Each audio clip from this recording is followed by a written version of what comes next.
ஒரு கார்த்திகை மாத கருக்கிருட்டு.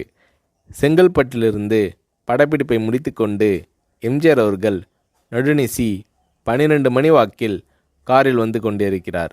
கண் விழித்தவாறே தனது காரில் எம்ஜிஆர் அவர்கள் வந்து கொண்டிருந்த பொழுது வழியில் போலீஸ் உடையில் நின்ற ஒருவரை பார்க்கிறார்.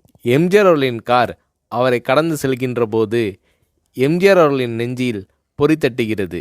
ஆள் நடமாட்டமே இல்லாத இந்த அர்த்த ராத்திரியில் அந்த போலீஸ்காரர் பஸ்ஸுக்காக காத்து நிற்கிறார் என்பதை எம்ஜிஆர் அவர்கள் புரிந்து கொள்கிறார். உடனே தனது டிரைவரிடம் காரை நிறுத்த சொல்கிறார் எம்ஜிஆர். கார் பின்னோக்கி வருகிறது.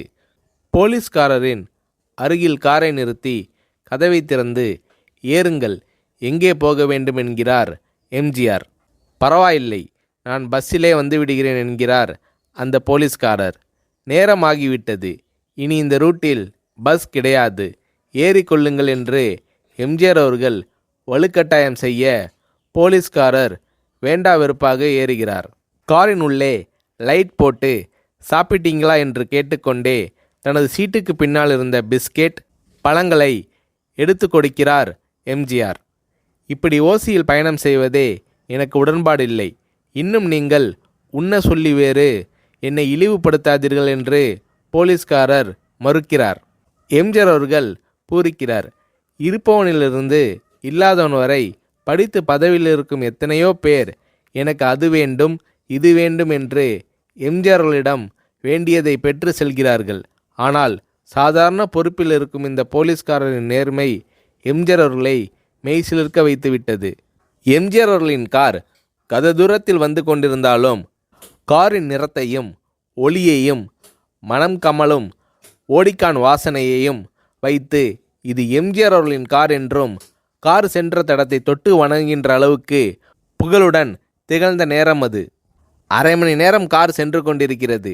ஆனால் அதுவரை எம்ஜிஆர் அவர்களை பற்றி பெரிதாக போற்றி புகழ்ந்து பேசாமல் அந்த போலீஸ்காரர் வந்ததே புரட்சித் தலைவர் எம்ஜிஆர் அவர்களுக்கு அந்த போலீஸ்காரர் மீது மரியாதையை கூடுதலாக்கியது.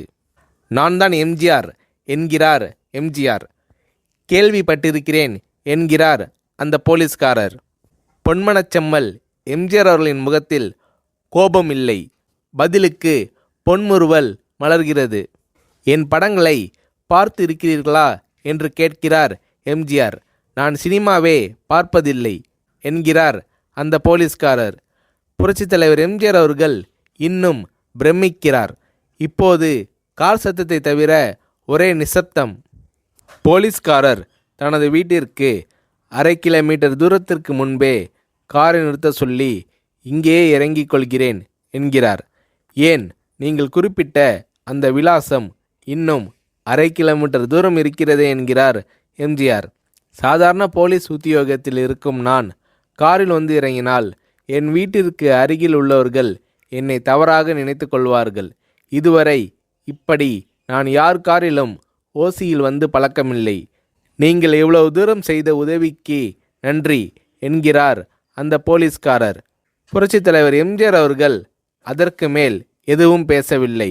அவர் எந்த போலீஸ் ஸ்டேஷனில் பணிபுரிகிறார் என்பதை மட்டும் கேட்டு தெரிந்து கொண்டு கிளம்புகிறார்.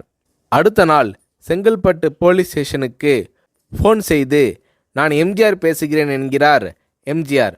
ஃபோனை எடுத்த டிஎஸ்பி உதறலோடும் உற்சாகத்தோடும் தலைவரே வணக்கம் என்கிறார். இரவு சந்தித்த போலீஸ்காரரை பற்றி விசாரிக்கிறார் எம்ஜிஆர். அந்த டிஎஸ்பி சொல்கிறார், நீங்கள் குறிப்பிடும் அவர் இன்று விடுப்பில் இருக்கிறார். அவர் கையூட்டு வாங்காதவர், கடமை தவறாதவர், காவல்துறையின் நேர்மைக்கு இவரே இலக்கணம். வெற்றிலை பாக்கு, பீடி, சிகரெட் போன்ற போதை வஸ்துக்கள், நாடகம், சினிமா போன்ற பொழுதுபோக்கு அம்சங்களையெல்லாம் இவர் அறியாதவர். கல்யாண வயதில் உள்ள 3 பெண்களையும் கரை சேர்க்க முடியாமல் கஷ்டத்தில் இருக்கிறார் என்கின்ற விபரம் டிஎஸ்பியால் எம்ஜிஆர் அவர்களுக்கு சொல்லப்படுகிறது. அவரை நாளை என் தோட்டத்திற்கு வர சொல்லுங்கள் என்கிறார் எம்ஜிஆர். கேட்டுக்கொண்ட டிஎஸ்பி உங்களோடு ஃபோனில் ஆளுக்கு ஒரு வார்த்தை பேச இன்ஸ்பெக்டர், சப் இன்ஸ்பெக்டர் உட்பட எல்லோரும் ஆசைப்படுகிறார்கள். ஃபோனை அவர்களிடம் கொடுக்கலாமா என்கிறார். எம்ஜிஆர் அவர்கள் கொடுங்கள் என்கிறார். பேசுகிறார். அந்த போலீஸ் ஸ்டேஷனே புண்ணியம் பெற்றதாக மகிழ்ச்சி அடைகிறார்கள் அந்த போலீஸ்காரர்கள். மறுநாள் அந்த போலீஸ்காரர் ராமவரம் தோட்டத்திற்கு அழைத்து வரப்படுகிறார். அவரிடம் பேப்பரில் மடித்த பெரிய பணக்கட்டை கொடுத்து, இதை வைத்து உங்கள் பெண்களின் கல்யாணத்தை நடத்துங்கள் என்கிறார் எம்ஜிஆர். போலீஸ்காரர் மறுக்கிறார். நான் ஏதாவது உங்களிடம் காரியமாற்ற சொல்லி அதற்காக கொடுத்தால் அது தவறு. என்னால் ஆக வேண்டியது உங்களுக்கும், உங்களால் ஆக வேண்டியது எனக்கும் எதுவும் இல்லை. நான் உங்கள் கூட பிறந்த ஒரு சகோதரனாக நினைத்து கொடுக்கிறேன், பெற்றுக்கொள்ளுங்கள் என்று சொன்ன பிறகு கேட்டும் கூட கிள்ளி கொடுக்காத கனவான்கள் வாழும் இந்த உலகில் ரோட்டில் நின்றவனை அழைத்து சென்று அள்ளி கொடுத்த எம்ஜிஆர் அவர்களின் கருணையில் நெகிழ்ந்து போய் பெற்றுக்கொள்கிறார் அந்த போலீஸ்காரர். பிறகு ஒரு தேதியில் புரட்சித் தலைவர் எம்ஜிஆர் அவர்களே சென்று அந்த போலீஸ்காரரின் 3 பெண்களின் திருமணத்தையும் நடத்தி வைத்து வாழ்த்தி இருக்கிறார்.